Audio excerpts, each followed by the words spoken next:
2016 record വിജയം സൃഷ്ടിക്കാൻ കഴിഞ്ഞ സിനിമയാണ് പുലിമുരുകൻ.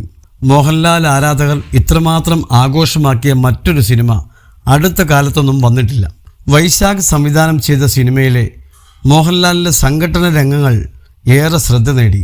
കമാലിനി മുഖർജിയാണ് പുലിമുരുകനിൽ നായികാവേഷം ചെയ്തത്. കമാലിനിക്ക് ശബ്ദം നൽകിയത് പ്രശസ്ത ഡബ്ബിംഗ് ആർട്ടിസ്റ്റ് ദേവി എസ് ആണ്.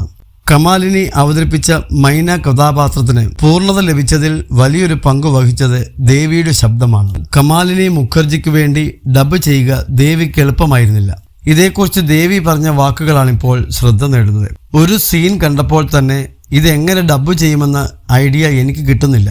കാരണം മലയാളമേ അവർ പറഞ്ഞിട്ടില്ലെന്ന് മാത്രമല്ല, കൗണ്ടർ ഡയലോഗ് കേൾക്കുമ്പോൾ എന്താണ് ഇവർ പറയുന്നതെന്ന് മനസ്സിലാകുന്നില്ല. പല സ്ഥലത്തും എന്തോ പറയുന്നു.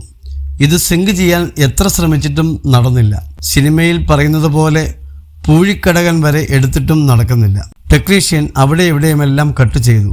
ടെക്നോളജിയുടെ എല്ലാ ഉപയോഗവും വരുത്തുന്നു. എന്നിട്ടും ശരിയായില്ല. ഒരു പേപ്പറിന്റെ പുറത്ത് വേറൊരു പേപ്പർ വയ്ക്കുന്നത് പോലെ വെറുതെ പറഞ്ഞു വെച്ചു പോന്നു. ഒട്ടും തൃപ്തിയല്ലാതെയാണ് തിരിച്ചിറങ്ങിയത്.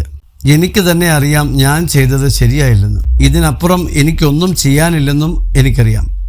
എന്നെക്കൊണ്ട് പറ്റുന്നതിൻ്റെ പരമാവധി അവിടെ ചെയ്തു. വേറൊരു ആർട്ടിസ്റ്റ് വന്നാൽ ചിലപ്പോൾ കുറച്ചുകൂടി നന്നാവുമായിരിക്കും. തിരിച്ചു വന്ന് കുറച്ച് ദിവസം കഴിഞ്ഞപ്പോൾ പിന്നെയും സിനിമയുടെ ആളുകൾ എന്നെ ഫോൺ ചെയ്ത് സീനുകൾ ആഡ് ചെയ്തിട്ടുണ്ട്, കുറച്ച് സീനുകൾ റീഡബ് ചെയ്യണമെന്നും പറഞ്ഞു. നിങ്ങൾ വേറെ ആരെയെങ്കിലും വെച്ച് ഒന്ന് നോക്ക്. എന്നെക്കൊണ്ട് ചെയ്യാൻ പറ്റുന്നത് മുഴുവൻ ചെയ്തു. റീഡബ് ചെയ്തിട്ട് ഒന്നും ചെയ്യാനില്ലെന്ന് ഞാൻ പറഞ്ഞു. നോക്കാം വാ എന്ന് പറഞ്ഞു. ഞാനും വൈശാഖേട്ടനും ടെക്നീഷ്യനും അസോസിയേറ്റും എല്ലാം ചേർന്ന് വലിയൊരു പരിശ്രമ ഫലമായി ലിപ് മൂവ്മെൻ്റ് അനുസരിച്ച് കുറേ വാക്കുകൾ അങ്ങോട്ടും ഇങ്ങോട്ടും മാറ്റി ആ സിനിമ ആദ്യം മുതൽ അവസാനം വരെ വീണ്ടും ഡബ് ചെയ്തു.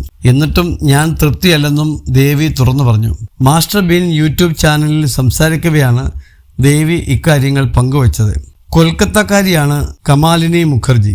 പുലിമുരുകന് മുമ്പ് നത്തോലി ഒരു ചെറിയ മീനല്ല, കുട്ടി സ്രാങ് എന്നീ മലയാള സിനിമകളിൽ കമാലിനി മുഖർജി അഭിനയിച്ചിട്ടുണ്ട്. പുലിമുരുകന് ശേഷം കമാലിനിയുടെ ഒരു സിനിമയും പുറത്തിറങ്ങിയിട്ടില്ല.